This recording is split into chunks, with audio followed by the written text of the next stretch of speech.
Hello students, welcome here. आज के इस क्लास में हम पढ़ने वाले हैं नरेशन से संबंधित कुछ चैप्टर को, जिसमें ये नरेशन का ये क्लास 7 है।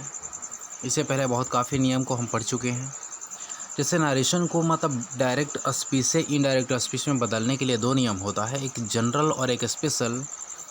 तो स्पेशल रूल्स के अंदर में जो फिफ्थ है ना, वो है एक्सक्लामेटरी सेंटेंस। एक्सक्लामेटरी सेंटेंस के दो नियम को पहले पार्ट में हम पढ़ चुके हैं, यानी कि क्लास 6 में वो पढ़ चुके हैं, और ये क्लास 7 है, जिसमें एक्सक्लामेटरी सेंटेंस के ही रूल नंबर 3 को और 4 को पढ़ना है। ठीक है ना। अब देखिए, इसको स्टार्ट करते हैं हम वीडियो को। उससे पहले मैं बता दूं कि अगर आप कम्पिटिटिव स्टूडेंट हैं या बोर्ड के स्टूडेंट हैं तो ये वीडियो आपके लिए बहुत काफ़ी इंपॉर्टेंट है। वीडियो के अंत तक बने रहिएगा। चलिए देखिए, तो स्टार्ट करते हैं। एक्सक्लामेटरी सेंटेंस को पहचानने का नियम क्या है, इस रूल नंबर 3 और 4 के लिए क्या है कि रिपोर्टेड स्पीच स्टार्ट होता है व्हाट या हाउ से। इतना ध्यान दीजिएगा।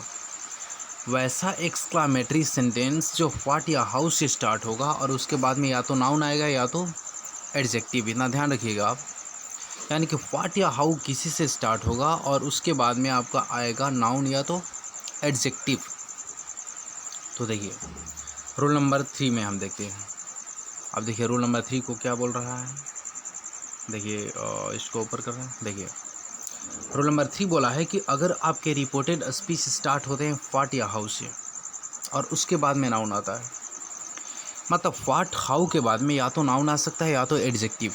तो पहले हम पढ़ रहे हैं नाउन वाला, यानी कि व्हाट और हाउ के बाद में अगर नाउन आएगा ना, तो उसके लिए नियम क्या होता है,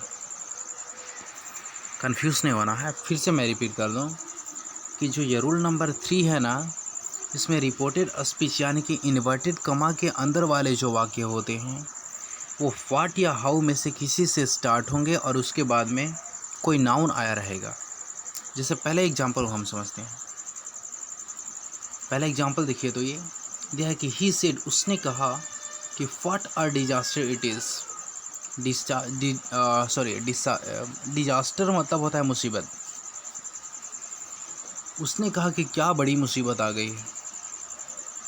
तो सेंटेंस आपका व्हाट या हाउ से स्टार्ट होना चाहिए। तो इसमें सेंटेंस आपका स्टार्ट है व्हाट से और उसके बाद में नाउन आना चाहिए। तो नाउन आपका क्या है, डिजास्टर। ठीक है ना। तो व्हाट या हाउ से किसी से स्टार्ट हो और उसके बाद में नाउन आने लगे, तो उसके लिए नियम क्या है।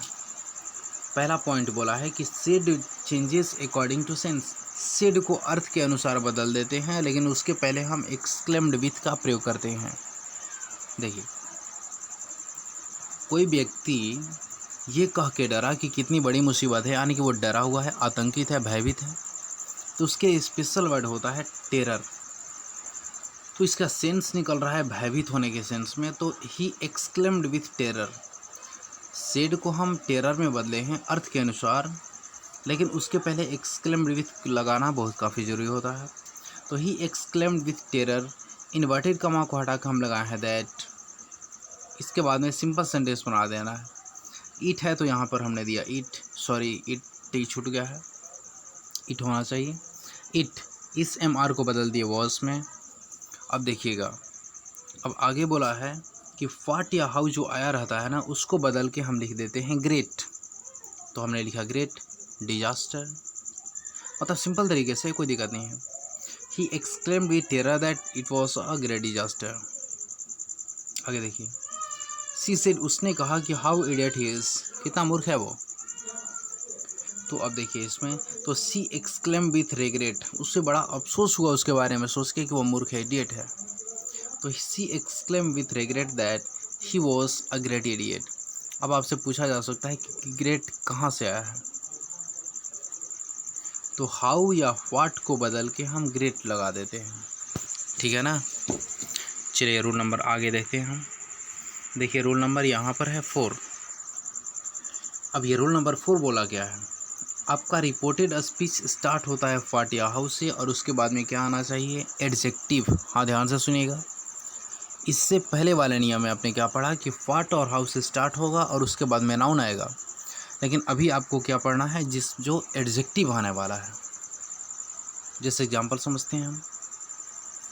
देखिए, ही सेड, उसने कहा कि what a beautiful flower it is, कितना सुंदर फूल यह है। तो फूलों की सुंदरता को देखकर बहुत काफ़ी आदमी खुश हो जाता है। तो उसने कहा कि कितना सुंदर फूल है। फाट से स्टार्ट हुआ है और उसके बाद में ब्यूटीफुल यानी कि एडजेक्टिव का प्रयोग हुआ है। तो फाट या हाउ से स्टार्ट होकर एडजेक्टिव आया है, तो उसके लिए नियम क्या होता है?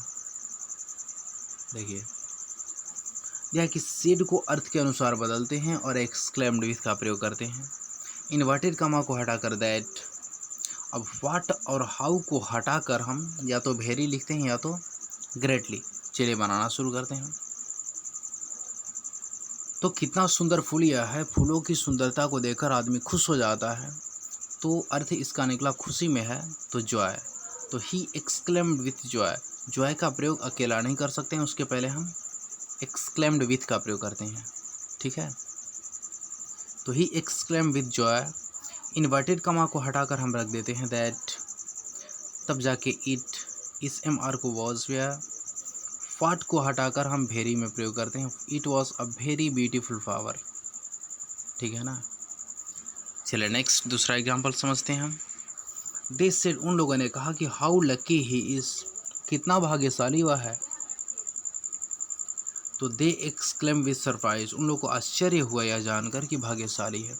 तो they exclaim with surprise that he is very lucky. ठीक है ना। तो देखिए, हालांकि वैसा एक्सक्लेमेटरी से संबंधित हमने रूल्स को हमने देखा और मैं उम्मीद करता हूं कि आपको समझ में बहुत अच्छे से आया है। तो ऐसा कीजिए, वीडियो को लाइक कर दीजिएगा और हाँ, दोस्तों के साथ शेयर भी कर दीजिए। अगर आपने अब तक सब्सक्राइब नहीं किया है तो सब्सक्राइब भी कर लीजिएगा, क्योंकि हर बार आपके लिए नॉलेजेबल वीडियोस इसमें मिलते रहेंगे। और हाँ, अगर आपको लगता है कोई दूसरा टॉपिक या कोई चैप्टर अपलोड होना चाहिए तो आप कमेंट बॉक्स में ज़रूर लिखिएगा। चलिए, ओके, थैंक यू।